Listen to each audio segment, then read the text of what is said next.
On a une question ici qui nous dit de créer le vecteur somme des deux vecteurs ci-dessous, u et v. Donc, comment calculer ou bien comment créer le vecteur somme étant donné qu'on nous a donné deux vecteurs u et v? La première chose à faire, c'est de choisir un point quelconque, n'importe où. On choisit juste un point de départ. À partir de ce point, on va créer le vecteur u. Et à partir de la pointe du vecteur u, on va créer le vecteur v. Et donc, d'après l'égalité ou la relation de Chasles, le vecteur ci-contre envers représente le vecteur somme entre u et v. Et de cette manière, on aura créé le vecteur somme que l'on recherche. Mais si au lieu du point quelconque, on avait choisi le point à la pointe de u, ça aurait rendu notre travail un peu plus rapide. On n'aurait pas à recréer le vecteur u. Donc souvent, on crée tout simplement le vecteur v à partir de la pointe du vecteur u. Et le vecteur créé, c'est aussi le vecteur somme u plus v. Et vous pouvez remarquer que peu importe le cas, le vecteur u plus v dans le premier cas est égal au vecteur u plus v dans le deuxième cas. Si on voulait calculer v plus u par exemple, donc on commence avec v et qu'ensuite on attache u à v, on obtient ici le vecteur somme v plus u. Et vous pouvez remarquer que v plus u et u plus v sont exactement identiques. Regardez, u plus v ici et v plus u ici. Ce sont deux vecteurs qui sont égaux. Donc on peut conclure que u plus v et v plus u sont égaux, sont deux vecteurs égaux. Et on dit que l'addition vectorielle est donc commutative. On peut inverser l'ordre de l'addition avec les vecteurs. Sur cette question, on nous demande de construire le vecteur u moins v. On nous a donné les vecteurs u et v et on nous demande de créer le vecteur différence u moins v. Et pour construire ce vecteur, il faut tout simplement comprendre que u moins v, c'est tout simplement u plus moins v. Donc on va d'abord créer le vecteur moins v, qui est opposé au vecteur v, et on va attacher ce vecteur moins v au vecteur u. Et donc, ce vecteur-là qui est créé représentera donc le vecteur u moins v. On aurait pu aussi procéder en commençant par le vecteur v. Donc, qu'est-ce qui se passerait dans ce cas-là? Si on avait commencé avec v et qu'on faisait v moins u au lieu de u moins v, cette fois-ci, on va commencer avec le vecteur moins u, que l'on va rattacher au vecteur v de cette manière, et ce vecteur-là représenterait le vecteur v moins u.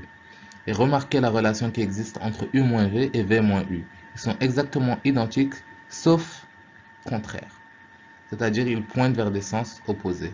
Donc u moins v, aucune surprise ici, c'est l'opposé de v moins u. On nous demande ici de construire le vecteur u plus v plus w. Et pour faire l'addition vectorielle de trois vecteurs, il faut d'abord savoir quels sont les deux vecteurs qu'on va additionner en premier. Parce qu'on ne sait pas si l'ordre est important ou pas pour l'instant. Donc, disons qu'on va mettre des parenthèses ici. Donc, on va additionner u plus v. Et ensuite, on va additionner le vecteur w à cette première somme. Pour construire u plus v, on va tout simplement prendre v et rattacher v à u. Et le vecteur qui est créé sera le vecteur u plus v. À partir de ce vecteur u plus v, on va rajouter le vecteur w. Et le vecteur qui sera créé sera le vecteur somme u plus v plus w. On peut changer l'ordre de notre calcul en commençant avec v plus u de cette manière.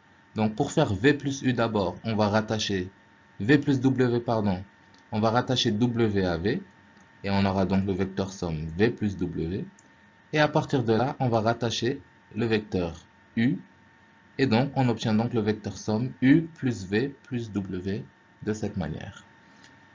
Et une chose qu'on peut remarquer, c'est que le vecteur u plus v, parenthèse, plus w, c'est la même chose que le vecteur u plus, parenthèse, v plus w. Donc, ces deux identités sont égales.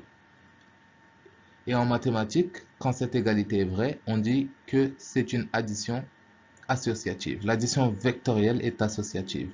L'ordre d'opération, donc u plus v plus w, on peut d'abord ajouter u et v, ensuite ajouter w, ou bien on peut ajouter u et w en premier, puis ajouter v plus tard. L'ordre n'est pas important dans le cas de l'addition vectorielle. On a appris à additionner des vecteurs et ici on va apprendre à multiplier un vecteur par un scalaire. Commençons avec la multiplication la plus simple, multiplier par 1. Si on multiplie un vecteur par 1, rien ne change, on obtient toujours le vecteur u. Alors que si on multiplie un vecteur par 2 par exemple, c'est exactement le même vecteur sauf qu'il est 2 fois plus grand, 2 fois plus long.